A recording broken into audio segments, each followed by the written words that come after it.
Can Bitcoin break out of its funk? The answer appears to be no. While overall Bitcoin and Ether price performance have been strong in 2023, it's largely been a first quarter story. Bitcoin's and Ether's flat trading ranges appear poised to continue with 2 weeks remaining in July. Bitcoin is on track for its second losing month of 2023. The CoinDesk Indices Bitcoin trend indicator is still signaling an uptrend, while July has traditionally delivered solid returns for Bitcoin BTC. 2023 has left much to be desired, with the month's malaise continuing on Wednesday. The Bitcoin Fear and Greed Index has declined to 50 from 64 a week prior, indicating neutral sentiment among traders, perfectly reflecting the relative lack of action of late. Though nearly 2 weeks remain in the month, BTC's daily average returns this July of negative 0.096% have been its second lowest of 2023, behind only May. Similar price action applies to Ether ETH at negative 0.07%, with that crypto now on track to post its first losing month of the year. Historically, average daily performance in July for Bitcoin and Ether are a positive 0.105% and 0.46%, respectively.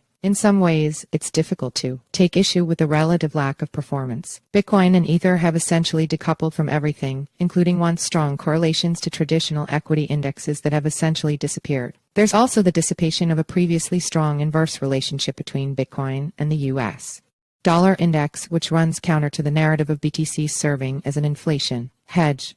One relationship that remains strong is that between BTC and ETH, but even that correlation has declined to 70% in 2023 versus normal readings in the 90% area. Absent January and March this year, daily performance for Bitcoin and Ether have been relatively pedestrian, with the crypto's outperformance in 2023 for now being solely a first quarter story. While there was a 20% advance for Bitcoin in mid-June on the heels of BlackRock's filing for a spot Bitcoin ETF, there's been a lack of new catalysts since, and a check of the docket doesn't show any new catalysts immediately on the horizon. It's possible Thursday's initial jobless claims figures may provide some additional context to the overall macroeconomic picture, with a read-up of consensus forecasts for 242,000 suggesting possible further easing in inflation and Federal Reserve rate hike forecasts. Investors looking for a glimmer of bullish sentiment may find it in the CoinDesk Indices trend indicator BTI for both BTC and ETH. Currently, the BTI is signaling uptrend for both assets. Still, given the usage of short-term moving averages in calculating the indices signals, both could fall into neutral territory in short order.